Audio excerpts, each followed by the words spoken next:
Good morning, everybody, and welcome to another Student Hub Live session. I'm really excited about today's topic. We're going to be talking about developing your academic skills, and we've got heaps of stuff to really get you thinking about some of these really important concepts. So I've seen a lot of you already engaging. Many of you have come to our previous activities that have been on this week. We're uploading those to our YouTube channel, and I'm delighted that some of you have found some of our resources there as well. If you'd like to look at any of those, just go to the Student Hub Live website and you can be directed to the various catch-ups and also see what we've got coming up. And don't forget to subscribe to our newsletter. Now, I'm hoping that some of you are new to this setup. It's all about being live and online and interactive and to offer you a chance to connect with other students and members of staff in our wonderful institution. So it's very dynamic. There's a lot happening. The chat can scroll really, really fast, and there's a pin button on the top of the chat. So if you'd like to pin it and read a little bit more at your leisure, then please do that. And you can also select various different interfaces. So if you'd like the chat to be larger or smaller, then you may want to select something that feels right for you. And if you just want to chill out, have a cup of tea and watch the video, then that's absolutely fine also. This is voluntary, it's your time and space, and you need to choose how to use it best. But HJ is back on our hot desk today, and I'm going to take a trip to see him. He's joined as well by Natasha and Nathan and Elaine, who are also offering lots of advice from our chat desk as well. They're members of staff from our student support team, and Natasha's a staff tutor. So do make the most of this time to ask any lingering questions. I bet there are heaps of those. So they will be sure to answer them. And if anything isn't covered, you can always email us at studenthub@open.ac.uk. So HJ, let's take a trip to you and see how the mood of the nation is. Everyone's been filling in that map. Everyone's everywhere. But how are we all feeling today?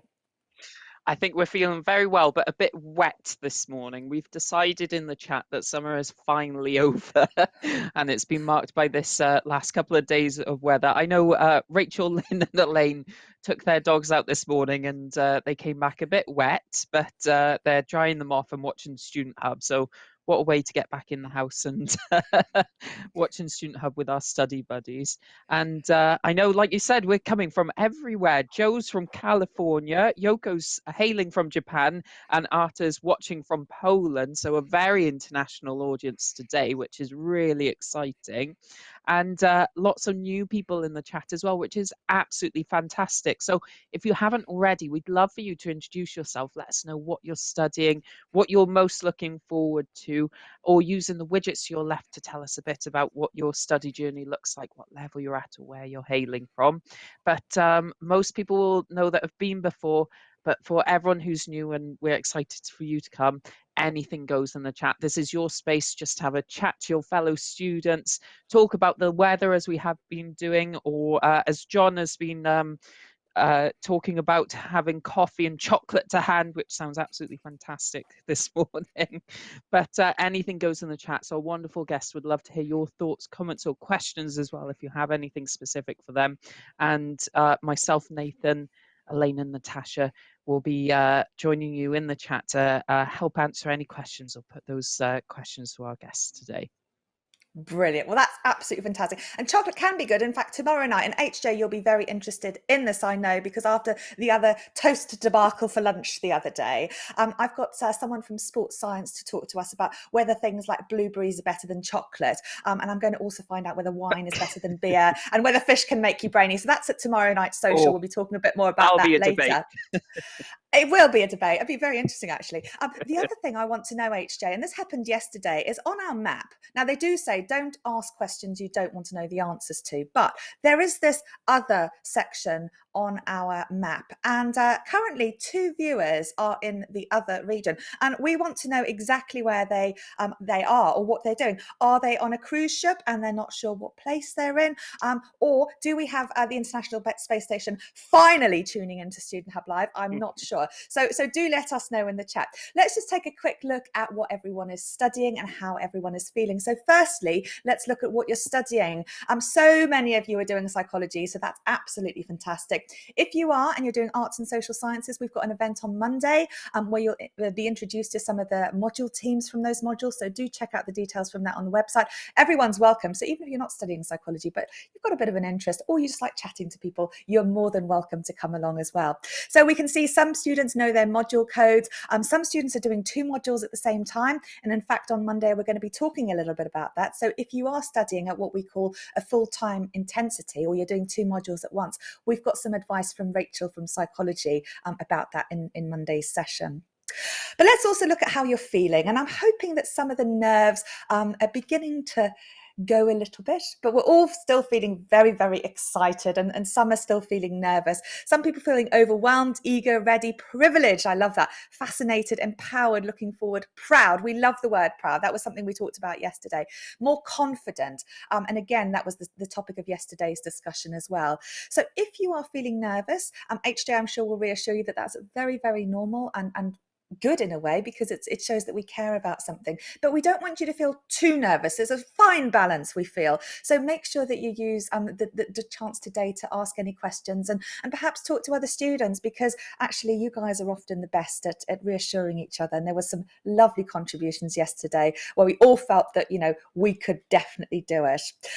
So that's great. And we've got some new people who are looking forward to the show today. 2 Victorias, I think, who've never seen the show. So very warm welcome to you both. That's Victoria Evans and Victoria Pike.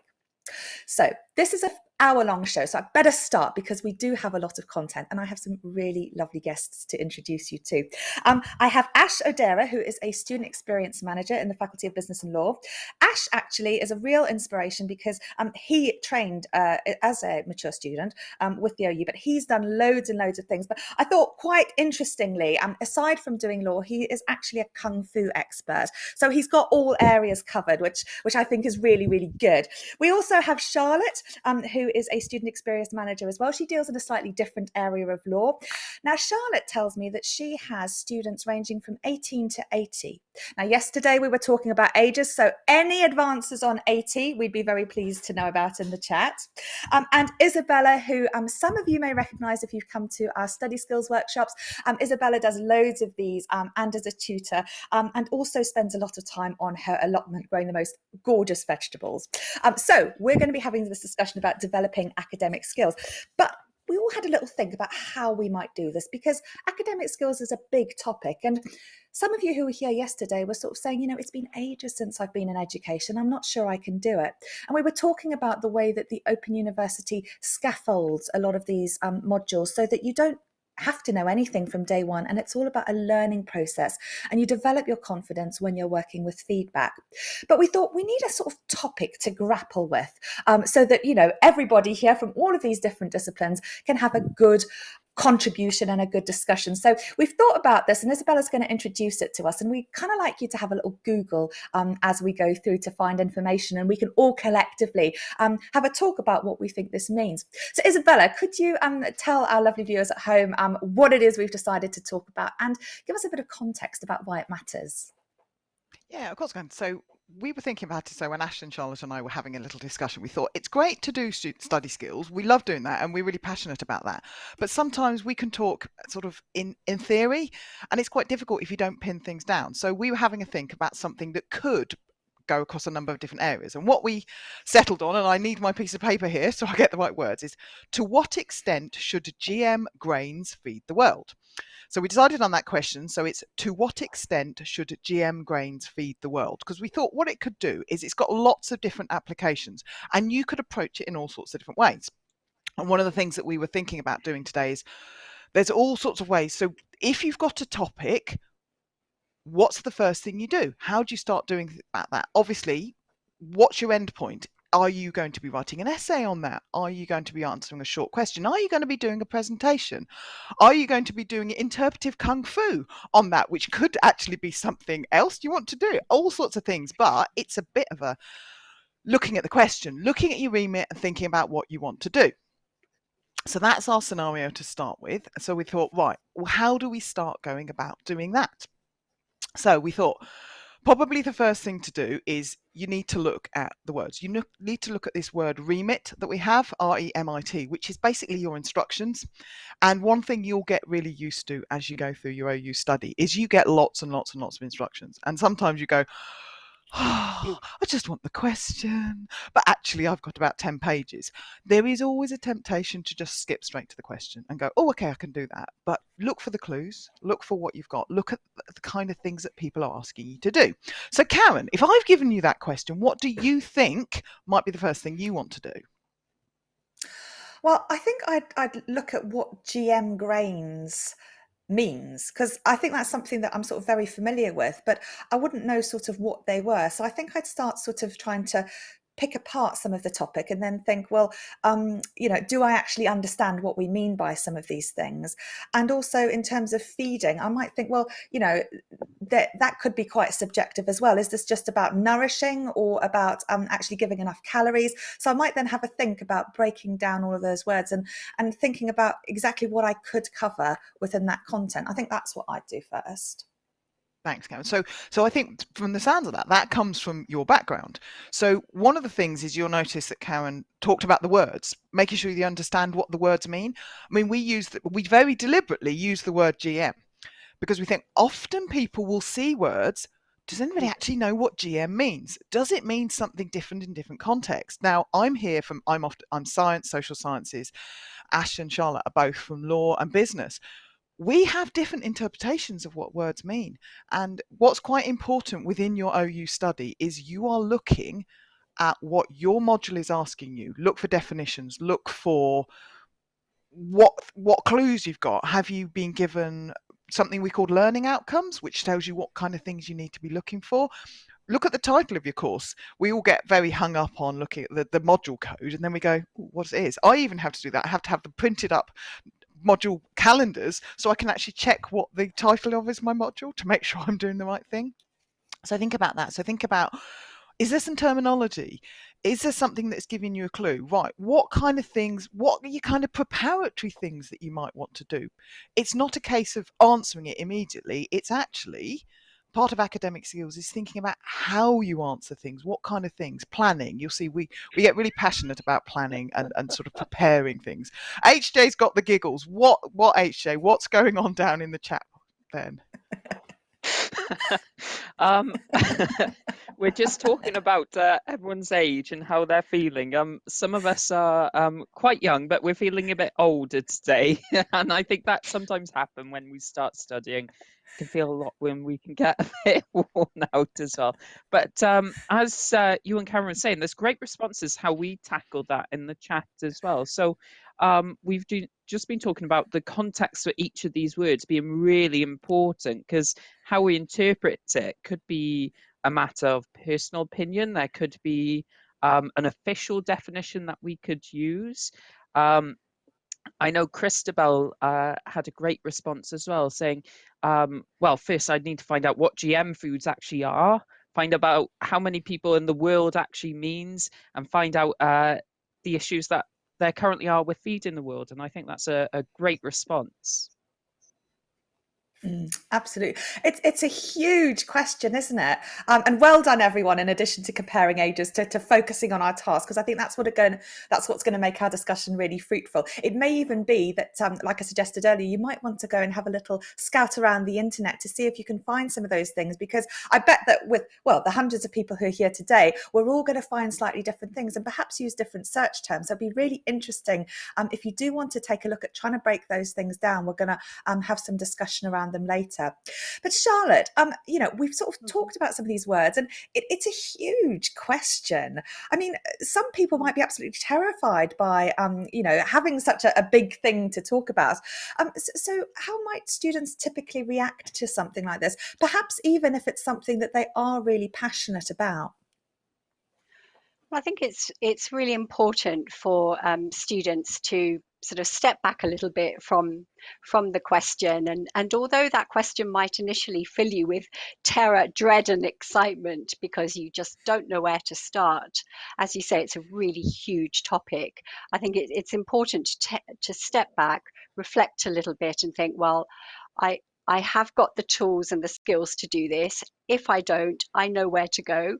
I can seek help from the library. I can look through my course materials. I can look at the learning outcomes and see what it is that I'm expected to demonstrate in this assessment. So I think it's important not to be too phased by that initial question and think, oh my goodness, I don't know where to start. If you step back and reflect on what you know, what skills you have, and as long as you know where to get support to help, whether it's from your tutor, from the library sessions, or the other resources that the OU provides, then I think it sort of fills you with the confidence that you can actually tackle a question which is potentially very broad ranging. Absolutely. Now we've got a little scale that we'd like you to fill in at home. So we'd like to know how you're feeling about this topic. So we've got a scale from 1 to 5 about how worried or confident you might feel. So fill that in. And by the way, actually, I forgot to explain right at the very beginning, although you do seem to have got the hang of it. Those little widgets or sort of multi-choice questions and word clouds and things that we've got, you're all welcome to fill those in. And when you fill them in, you can see what everyone else at home thinks also. But those ones where we've got a choice of 5 things, you just press on the one that applies to you. And for those of you who'd like to participate in our word clouds that we've already seen some of, you need to put 3 things in the box, otherwise the results don't submit. So if you can't think of 3 things, that's fine, but just put something like a dot or a cross in the box so that your results will actually contribute to the overall discussion. So we'll take a look at the results of that widget in terms of how people are feeling about the task in just a second. But Ash, I wonder if we might come to you now and sort of think about how students could go about this, because as Charlotte says, big question. It's important to sort of start stepping back and trying to, I guess, demystify some of the process. But what sort of advice would you give students about starting to tackle this? Well, Charlotte's right in saying that when you initially look at a question that you haven't studied the knowledge for, you immediately feel kind of quite scared and quite terrified, because you think, oh, how am I going to go about this? So taking that step back, as Charlotte was saying, is a really good idea. And then I think it's about following some kind of logical, calm process and breaking it down. And breaking it down can come in a number of ways. I mean, what I tend to do is I would write that question down on a big sheet in front of me, so it's there and I can look at it. And sometimes the more you look at something, the easier it can become, because you start thinking about it and it starts generating ideas. Now, we tend to sort of want to break questions down into what we call process and content. So content would be the actual knowledge. So, as you were saying, you want to know about what GM foods are, what feeding the world looks like. So the content would be the definitions of those things. And as you know, you would find those in the module materials and the learning outcomes. And if you are stuck, you could ask your tutor. And actually, lots of the materials that we give you does have, quite sort of detailed advice on where to go and how to go about it. So that might be a really good way of taking more of a sort of logical, calm approach to finding those resources. So look at the advice section and figure out what it is you need to, to study. And then it's about making those notes. Now, I'm sure we'll come to the sources themselves in another part there. Then it's about, what are you going to do with them? And normally with an essay, it could either be to describe it or to discuss it. Now, with this one, we said, to what extent? Now, that's a quite different type of question. And it's not just a sort of one way or the other. And when you're dealing with topics that are quite emotive, like feeding the world, it's quite easy to jump in there and think about producing an answer that is one way or the other. So think about what the question is asking you. How are you going to about making that argument? So firstly, what is it you're looking at and breaking that down? And secondly, how are you going to arrange that material to make your argument? Absolutely, absolutely. I mean, it's a very emotive thing, and I think some people are very likely to say, "Oh no, GM food has no place," and so we can sometimes meet something like this with those reactions. Isabella, I wonder if this was something we talked about in terms of some of those implications, because as Ash says, that to what extent is really important. We need to consider some of the things. It's not just a yes/no question. It's not about our values about genetically modified food. There are lots of issues here that can sort of be brought to mind. And I wonder if you might sort of add some of your gardening and sort of scientific insights into why some of these things matter, because we're going to ask our audience to sort of start looking on the internet for some stuff that's interesting, because the next step of sort of finding and talking about things is starting to evaluate some of those sources of information and think about how useful they might be in addressing this question. So I wonder if you might just sort of share a bit of context and maybe highlight some of the actual real issues here, because it's not quite as cut and dry as it seems, is it? No, not at all. And it's interesting because one of the reasons we were thinking about this is because I was looking at some of it a few weeks ago, and I saw a really interesting article about GM seed for cotton in India. And it's a lot more expensive for the farmers, but if they have the GM seed, then there's specific parasites. I think they're a particular type of worm that won't then eat the crop. So if they actually have the GM seeds, they are going to get a crop, which means they're going to get money, they're going to be able to support their families, their communities, and so on. If they don't have the GM crop, then they actually run the risk of they're completely losing it. And I thought that was really interesting, because in this country, often we see, in the UK, that is, I know we've got people from all over, which is fantastic. We often see the very emotive thing, go, oh, GM, oh, it's genetically modified, frankenfood and all that. But actually, realistically, whenever you eat a banana, it's been genetically modified. If you actually saw the banana as they originally were, nothing like that. A potato, nothing like that. I went to the Friet Museum in Bruges a few years ago, and it was fascinating seeing what potatoes are like in the wild. Nothing like what we eat at all. And when I'm cropping I've got about 7 different types of potatoes I'm growing this year, and I look at them and I think, yeah, nothing like what it would have been originally, because they have been selected for that. So we actually, even without knowing it, eat GM food, but that's not necessarily in a bad way. But from the emotive perspective, from the balancing perspective, okay, yes, we can genetically modify food. Scientists can. Now, why are they doing it? Now, the question was, to what extent should GM grains feed the root? I'll say it again because I can't speak. To what extent should GM grains feed the world? So, in fact, I've just been talking about potatoes, which aren't a grain, but never mind. So, it's actually thinking about feeding the world almost. So, often when we look at a question like this, we can focus on one part, and then with this one, we suspected that the GM bit of it is what people are going to look at, and they're just automatically going to go, oh, GM, frankenfood, no, we can't do this. But in reality, step back. What's the question asking you is, can they feed the world?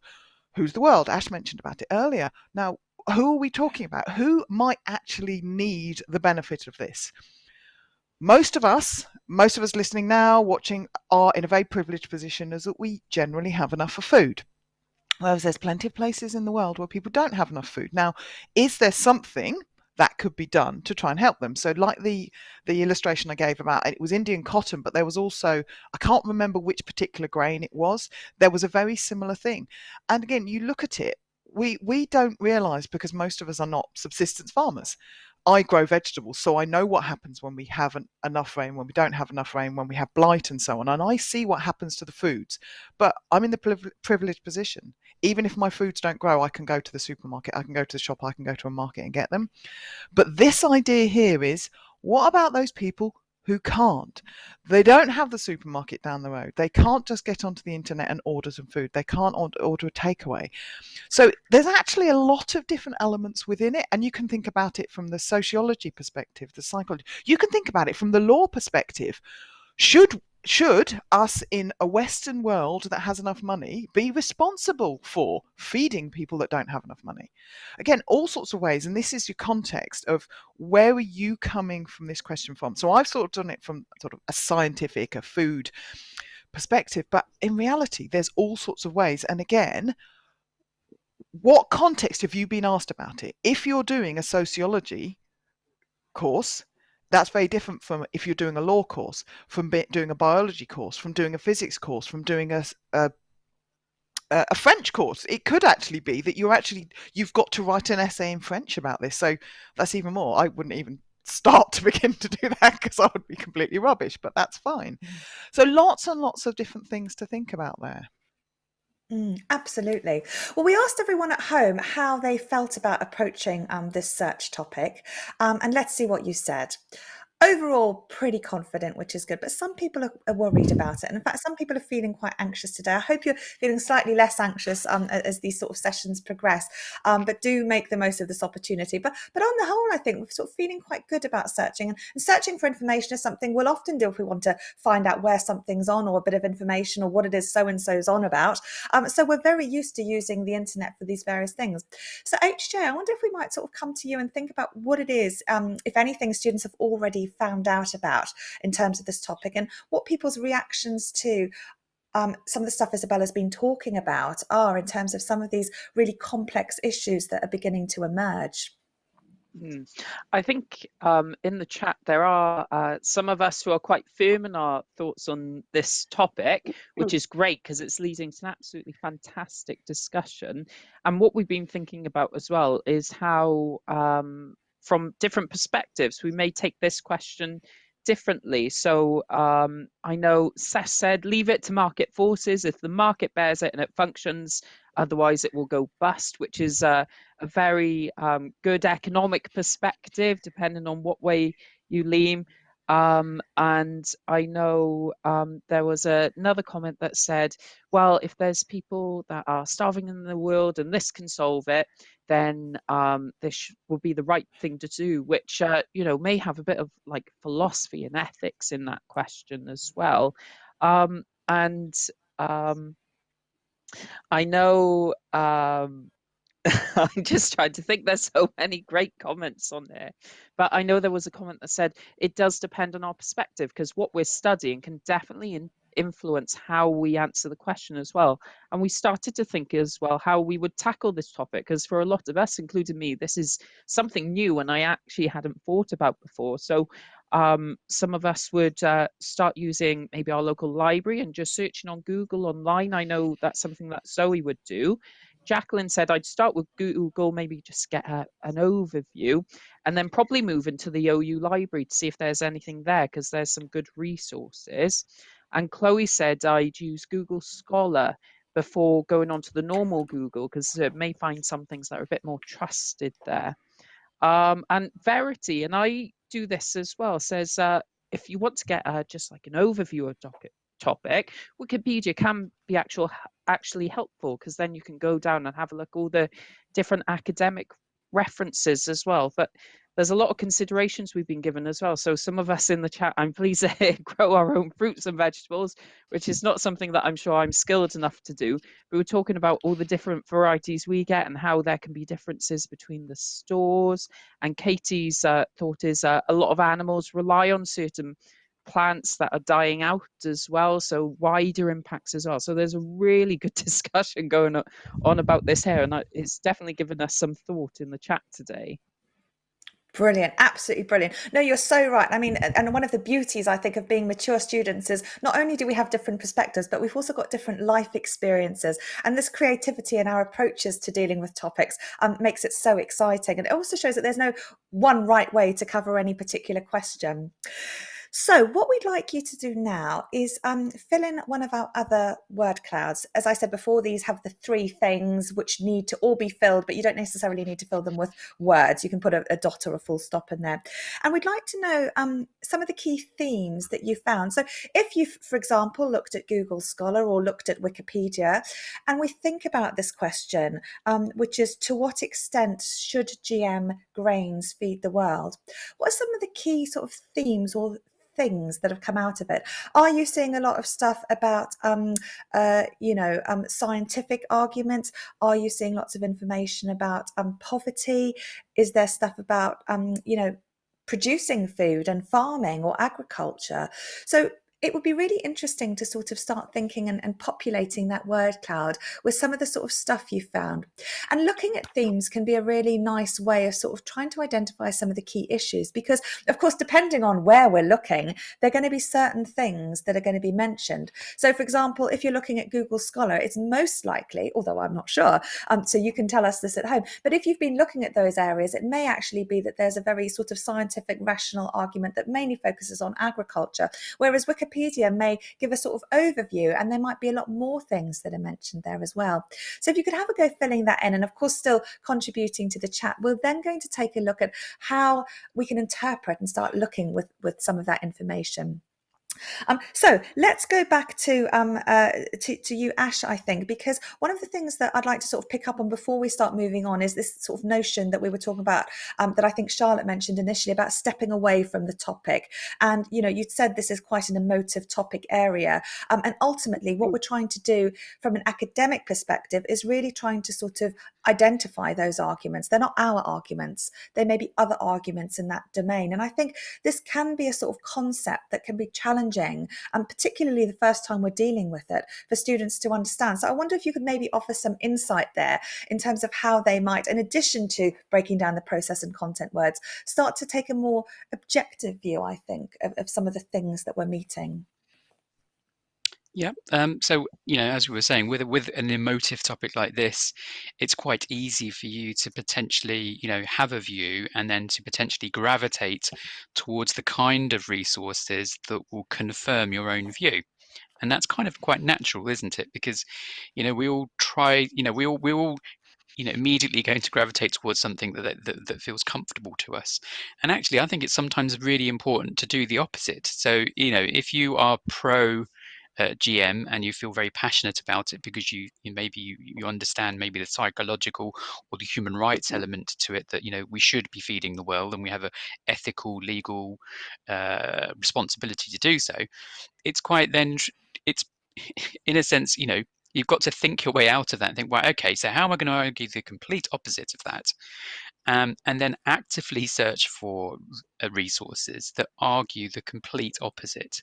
And that can be quite hard to do, but actually that is really, really integral to learning and to being objective and taking a step back and challenging that perspective.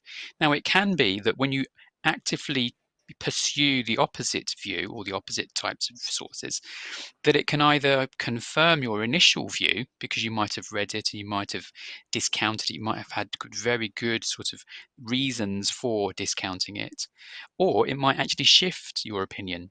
And you know, that's really what learning is certainly about. It's about breaking out and looking at those perspectives and challenging, you know, those preconceptions and thinking of, you know, looking at it in a balanced way, and then from then developing some kind of argument, you know, that you evolve through that process of research. No, absolutely. And the important thing, I think, when we're sort of being mindful of those topics, is sometimes when we do really disagree with one of them, we can perhaps use, I think, what Isabella and I often call value-laden language, which is like, you know, so-and-so has this ridiculous idea that blah, blah, and blah. And we can sort of undermine the credibility of our argument by throwing in some words that can sort of demonstrate how we feel about some of these things. Well, let's take a look. Everyone's been filling in our word cloud beautifully. So I'm going to show this, and then Isabella, I'm going to ask if you can pick up some of these key themes, and in fact we can all have a go at that. But the key word coming up here is poverty. Ethics is the other important thing here, but there are loads and loads of other things. So the regulation of crops, what's banned in Europe, environmental harm, how much is it used, bioengineering, disease control.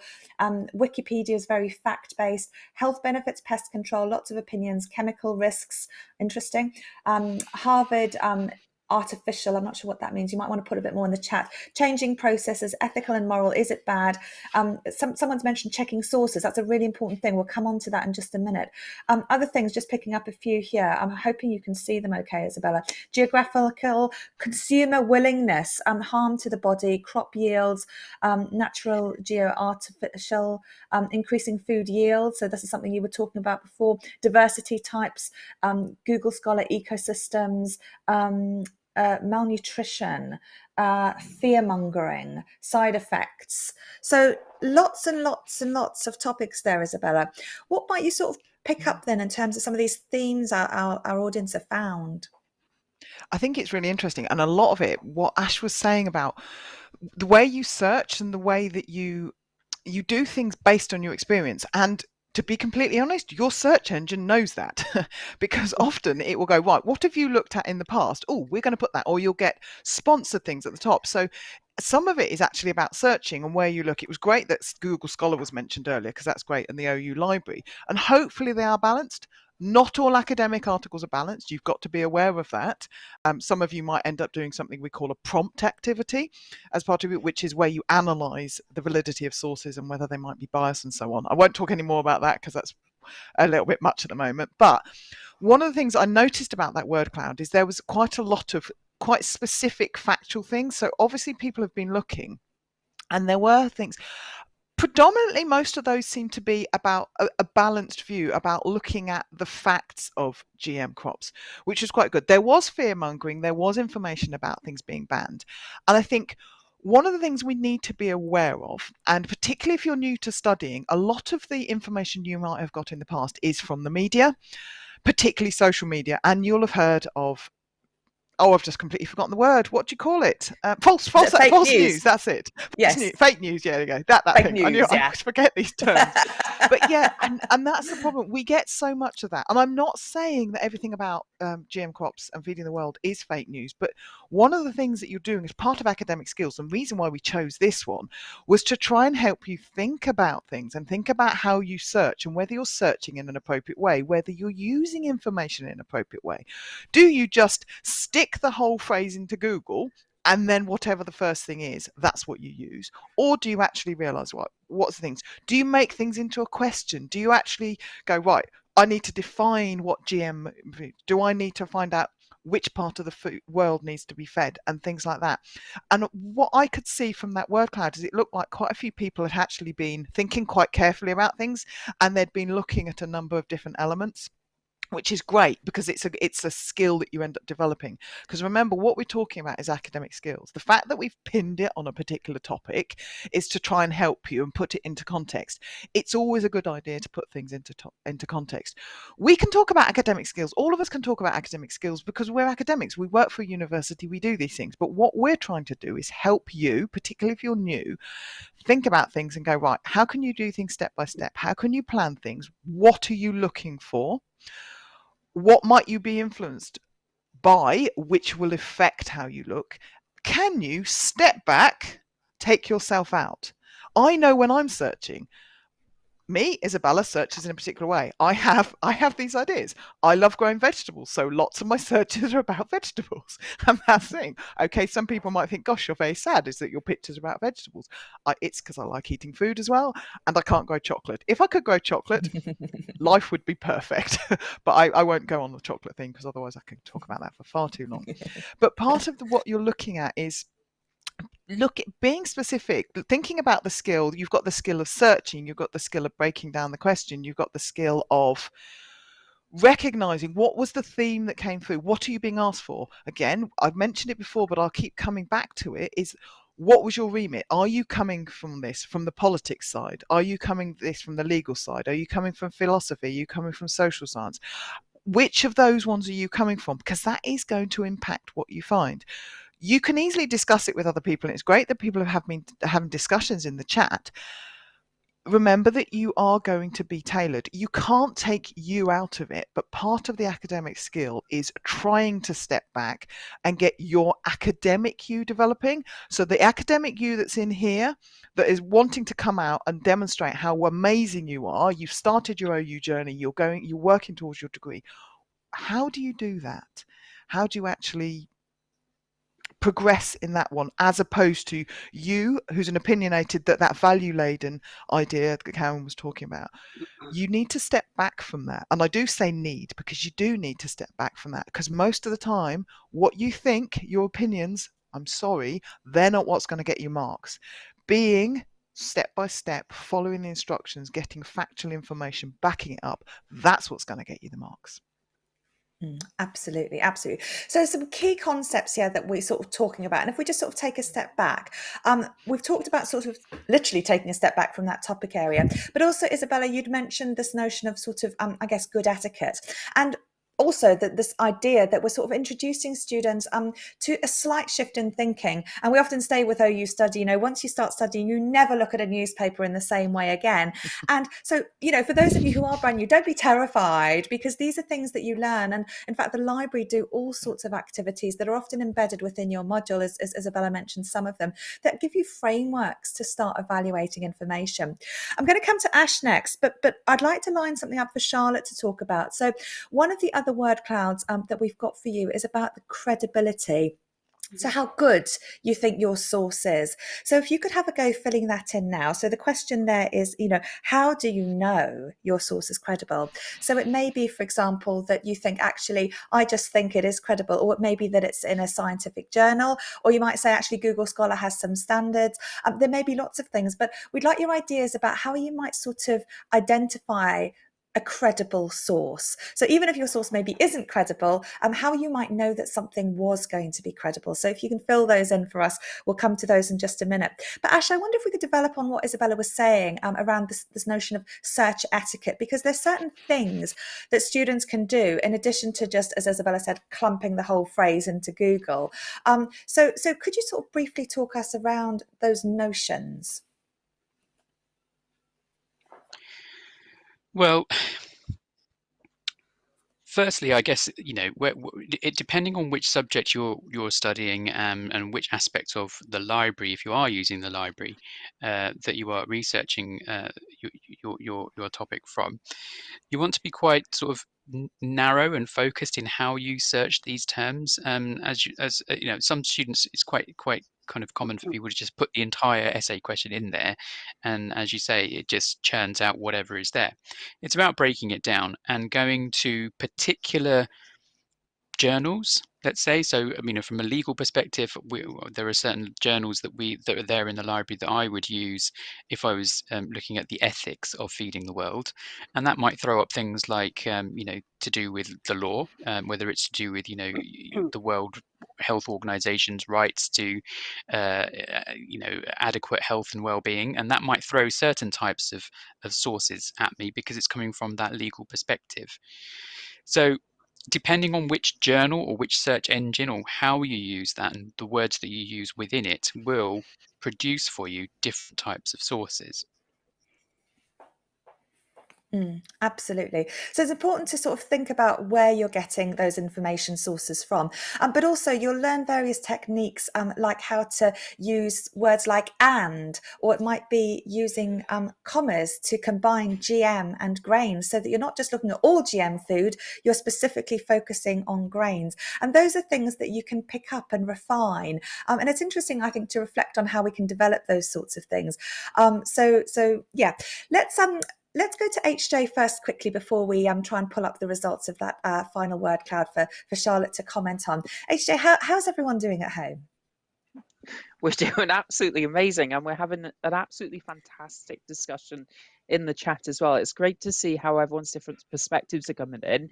And we were saying earlier as well that this great debate in the chat just shows that we'll probably make a really strong quiz team for our show tomorrow night, where we have our social and we have our quiz as well.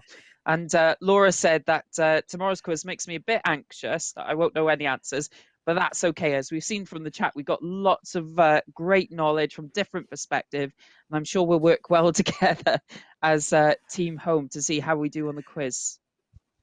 Well, shall we have a little bit of a preview? Because for those of you who don't know, tomorrow night social is something I'm really looking forward to. We've got food, we've got dancing, and we've got a quiz. So we've had some of these before. Let's take a quick peek at what we've got lined up from you from last time.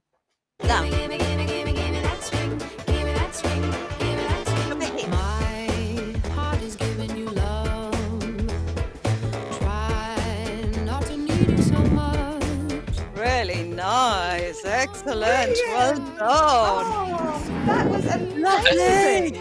I'm really hoping we get ninjology because we haven't had any. Oh, ninjology questions, yes, and that's always a fun one, isn't it? Yes, well, ninjology is the study of ninjas, random bonus point questions. Questions related to ninjas remain elusive, it says here. Who was King Henry VIII's third wife? D. Okay, somebody's pointing it. So is the answer going to be A, B, C, or D? It's clearly D. There's no question. How did you know that? Thank you, Darren. Let's commit. With that, Karen, please reveal the scores. The scores are Wales, lots, and Ireland, not quite so many. We have our dignity. Dignity is overrated. Oh, I can't I wait. just love quiz. It's brilliant. Don't worry, guys. It'll be absolutely brilliant. And we've got a really fun quiz lined up for tomorrow night as well. Team home always seem to win, and I don't really know how that happens, HJ. But it's yeah, just our amazing knowledge. It's nothing to do with our research skills. perhaps doing a workshop on searching for information today was a bad idea of mine. Anyway, we can't do anything about that now. But yeah, if you haven't grabbed your ticket for tomorrow's show, I think Vanessa will put a link for that in the chat. Just visit the Student Hub Live website and do come along. It'll be heaps and heaps of fun. So, Charlotte, I wonder if we might come to you because we've been asking students about how they might know that their sources are credible. And we've got some absolutely awesome answers here. I don't think anyone's going to have a problem. We've got some keywords coming up like peer-reviewed, and other people looking at things like reputation, scientific facts, and whether it's been endorsed by others, the reputation of the source, researcher author bias, and whether it's objective, using directory searches, the OU library, citations and the number of references, the publication it's in, the origin of its finding, who's written it, the context, abolish Wikipedia, checks and balances, whether it's got information that's up to date, whether it's not all in capital letters, which is always a good sign. I think many articles in capital letters are just shouting at you, quite frankly.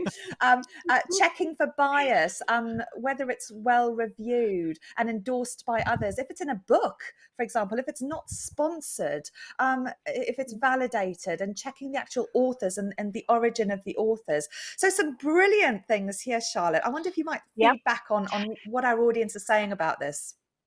Absolutely. Well, I think it shows that all our students are really great researchers already. So obviously that all of the the warning signs perhaps for when you're doing your research. Is this a peer-reviewed journal? And in law, as Ash has already mentioned, there are certain journals that we would go to which are highly respected in particular fields. People have mentioned Wikipedia, abolish Wikipedia.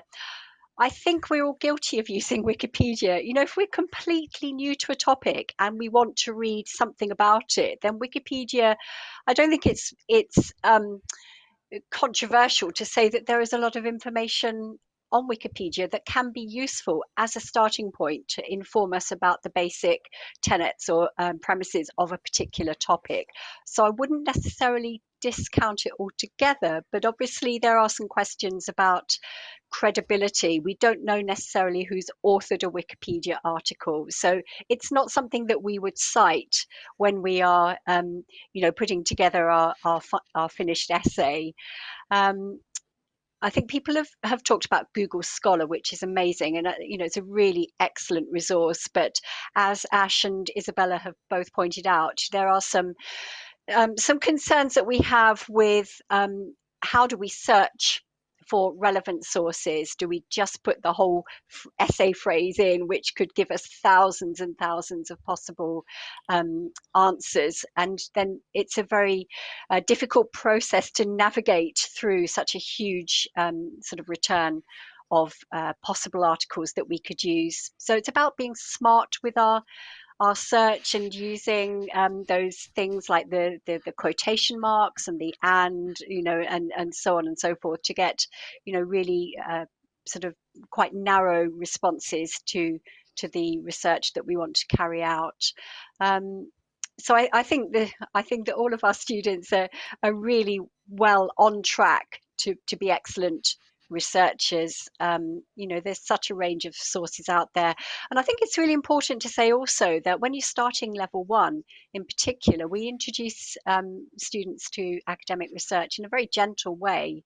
So the modules that you're studying will all suggest sources that you can consult, and they may even say you should only read a particular journal article or a particular extract from a textbook. So I think using your module materials as a starting point, looking at the guidance of the question and just saying, well, okay, well, I can narrow my research for this particular question to what the guidance is telling me. And I think that starts us off in a very kind of gentle and focused way to being academic researchers. So yeah, some brilliant responses there. Absolutely. And those sorts of things are things that you can build within the quality of your discussion. So it may be that you decide to balance certain things because, for example, peer-reviewed publications may present one sort of angle, but you might find some grey media or something that's sort of, a blog or something that's not published in quite the same way that actually presents very different opinions and it may have different weight. So knowing about that credibility of the source is really important because some things, I guess, can be more instrumental than others in terms of supporting your argument as well.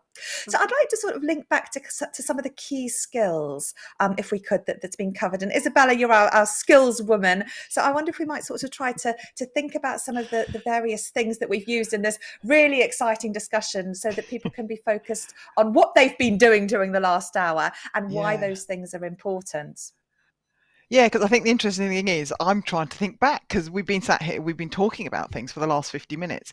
And that's one of the things we were developing. And the reason why we've got some notes, we've got a few things, but you are all different.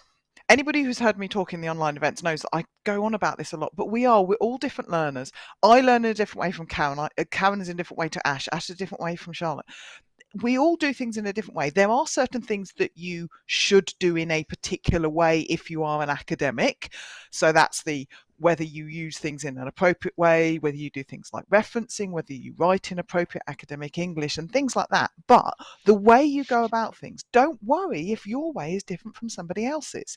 But you're developing that. And part of this idea, this academic skills, is to think about, right, what was your question in the first place? What's the context of your question? What are the key parts of the question? How do you break it down to start doing things? Where do you look? Once you've started looking for information, how do you know what information is any good? Then we haven't even begun to actually talk about the writing about it, but that's a whole different topic. So I'm not even going to go there today. But what we're talking about with the academic skills of finding information and knowing how to do things.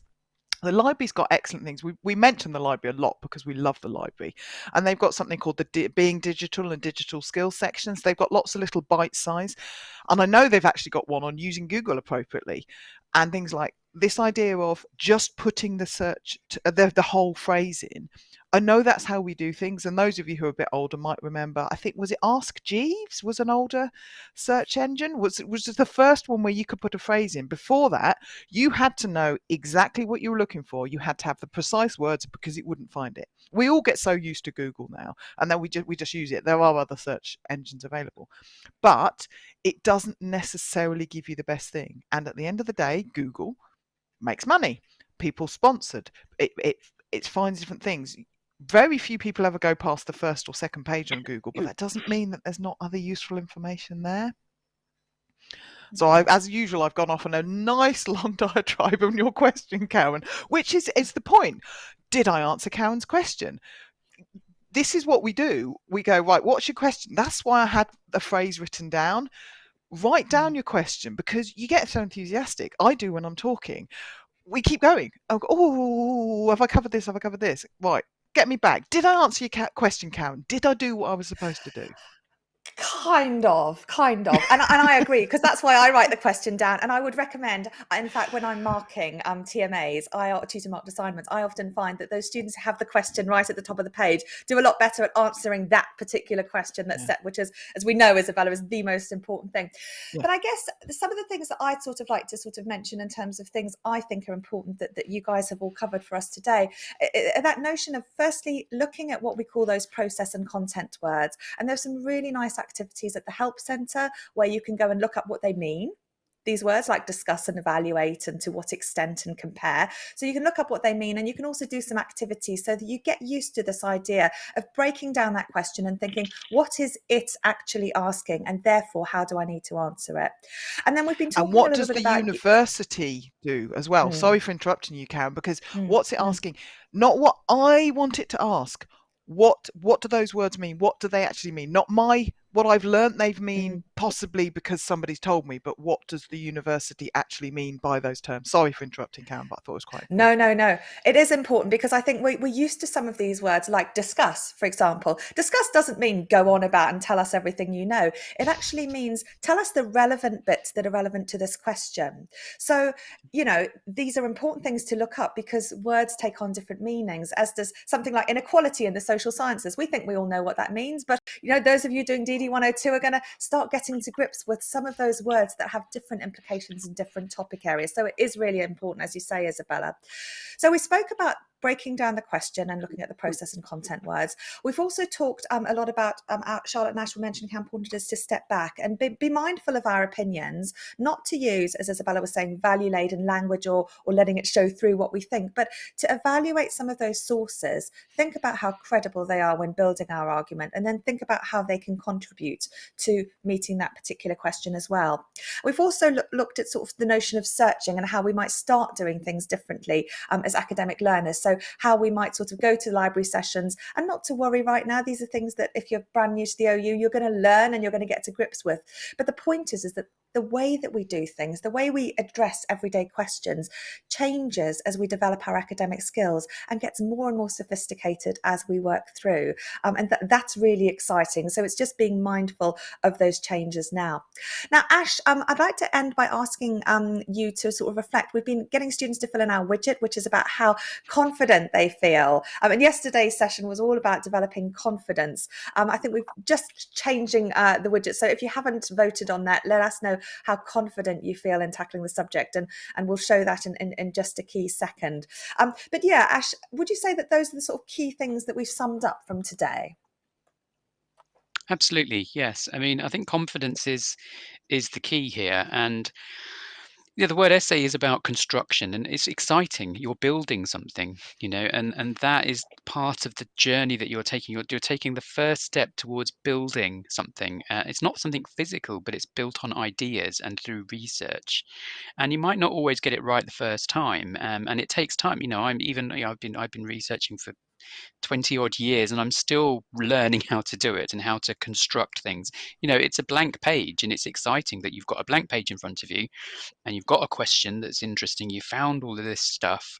How are you going to weave it together? How are you going to construct your own building and build that inner academic inside you, which is what Isabella was talking about? And I think that's really, really exciting. And taking that first step towards that is thinking about some of the points that we've discussed here. And the key is there then to make sure you step back, be objective, conduct your research in the most reliable way, and then from there, how do you then weave your article together? Then it's about putting the ingredients together in the cake and building that final product, which is really exciting. Absolutely. Well, let's see the results of how everyone feels. Let's look at how you were all feeling right at the start of the session, those of you who voted, about how you're feeling about approaching this topic. So this was right at the very beginning. Oh no, I think this was the before topic then. Let me just make sure I've got that right. So we were sort of feeling a little bit confident, but now towards the end of the session, we're glad to say that people are feeling a lot more confident in terms of how they might approach that session. I love the way we've got a 1 to 5 scale, but actually 10 things on it. And I really hope no one's picked up on that slight matter of asking the right questions and answering the question that is set. Yeah, there is, well, there's always one, isn't there? And today it's me. So I'm glad you're feeling a lot more confident. Charlotte, would you like to feedback on that? I think that's great. The difference is quite stark, and I think picking up on what Ash has said, I think once you've navigated your way through these sources and you've come up with your own argument that really addresses the question, I think it's a really empowering feeling, because we've all talked about our fixed positions, our own values, and we can be quite entrenched in our positions. We might think that GM foods is completely sort of immoral, and feeding the world is the most pressing issue that we're facing. So we've got these passionate ideas about social justice, and so on and so forth. But I think once you've been able to navigate a whole range of sources and construct an argument and perhaps change your view from what you had at the outset, I think that's a really empowering feeling, and it does show that you are really developing as a learner. So that's what I would end on. Absolutely. No, that's wonderful. Well, thank you so much, Isabella and Ash and Charlotte. That has been such a useful session. I think it's certainly given us heaps to discuss. And as you can say, just within 1 hour, so many of us have really shifted some of our thinking and perspectives. And that is just wonderful, even before the modules have started. So thank you so much for putting that really wonderful session together. And Isabella, our students can expect to hear you at our Adobe Connect workshops in the future. Check those out on our Student Hub Live website. But for now, thank you so much all for being here. HJ, let me just take a quick trip to you. I've seen some really lovely comments about how excited some people are about tomorrow night. I can't wait.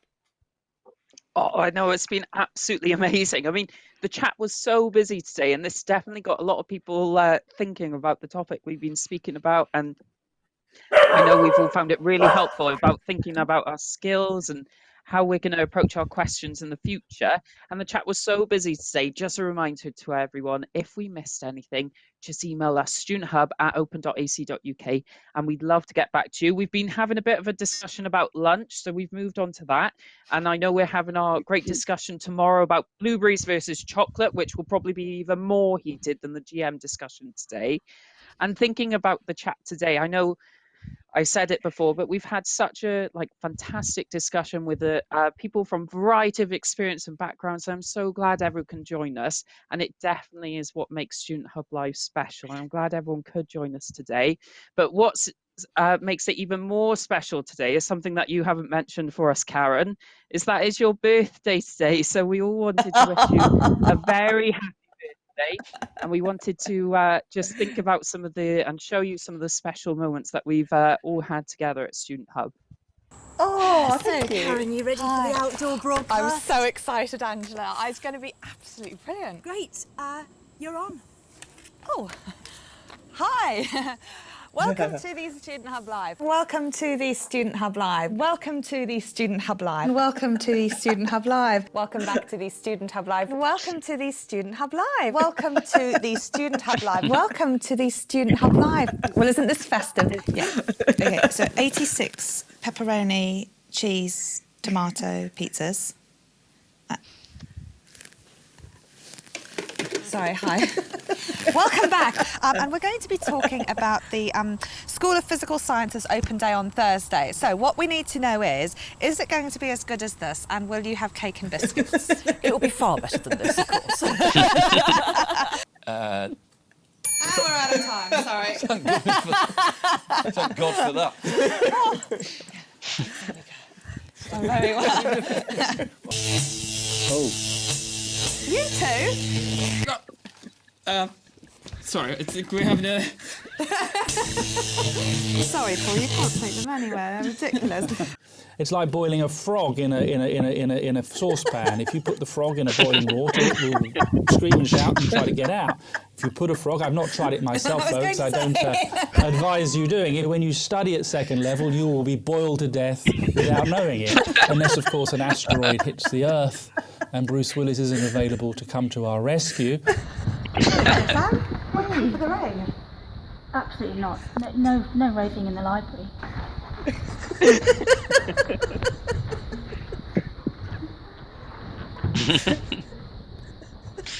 Get through this curtain. It's ridiculous, quite frankly.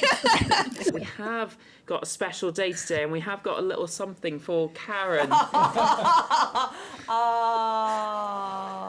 A special candle. Oh, that's it. So, from everyone in the chat at Student Hub, happy birthday, Karen. Make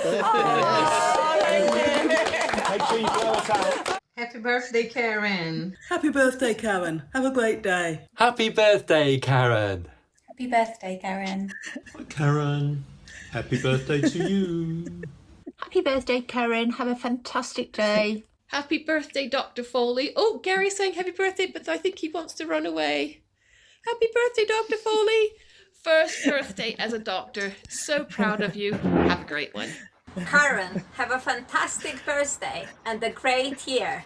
Happy birthday, Karen. Happy birthday, Karen. Have a fabulous day. Happy birthday, Karen. Happy birthday, Karen. Have a good one. Happy birthday, Karen. Happy birthday, Karen. Hi Karen, hope you're having a great day. I've got the Student Hub Live birthday candle here for you, so make a wish. Have a great day.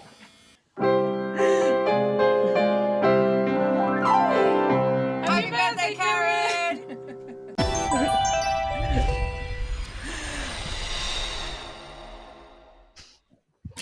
Oh, wow. Thank you, guys. That's just awesome. Haven't we had some incredible times at Student Hub Live? Now, there was a comment here earlier that I think Shelley Louise said that you guys are bonkers. I love it. Well, we are a little bit, but we have had heaps and heaps of fun. And I just had a parcel at the door, actually, which is why the dogs are barking. So I'm trying to just keep one of them contained. But, that was absolutely fantastic. We've had loads of really brilliant times, especially when we were allowed in the studio. And you can check all of those out on our Student Hub Live YouTube channel. In particular, the philosophy boxing match was a great one. Sorry, the dogs are at it now. It's all breaking loose. But do check all of those out. And it's been really lovely sharing my birthday with you. So thank you all very, very much indeed. Well, HJ, so everyone's set for tonight then, are they? Oh, tomorrow even. Oh, yeah, we're all set. We're already taking teams on blueberries versus chocolate, but we're going to have a lovely time at our quiz. I know us in the chat at Team Home do really well, and whether anyone joins us just by sitting back, relaxing and just enjoying the time or joining in through the chat, we'd love to have everyone there. But it'll be amazing, won't it? Oh, it will do. And thank you all for your birthday wishes. I can see them all coming through now. And yes, have a cake day as well. Happy cake day. So thank you very much. I certainly will be having some cake later. Well, thank you all very, very much for being here. Thank you to my wonderful guests, Isabella, Ash and Charlotte, and also HJ and Natasha and Elaine and Nathan, who've been managing our chat today. It's been really fabulous. I hope you're feeling a lot happier and more confident. I hope you enjoy the rest of your day, like I certainly will be. And we're going to just play you a little video for those of you who may have missed it before about what you can expect tomorrow night. Remember, no one can see what's going on in your home. The quiz is all multi-choice, so it really, really is going to be heaps of fun. And I hope you can join us then. Right, bye for now and see you tomorrow evening.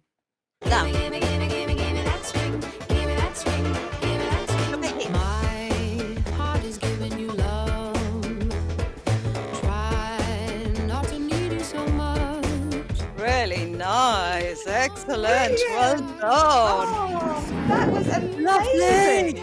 I'm really hoping we get ninjology because we haven't had any. Oh, ninjology questions, yes, and that's always a fun one, isn't it? Yes, well, ninjology is the study of ninjas, random bonus point questions. Questions related to ninjas remain elusive, it says here. Who was King Henry VIII's third wife? D! Okay, Somebody's drawing it. So is the answer going to be A, B, C, or D? It's clearly D. There's no question. How did you know that? Thank you, Darren. Let's commit. With that, Karen, please reveal the scores. The scores are Wales, lots, and Ireland, not quite so many. We have our integrity. Dignity's overrated.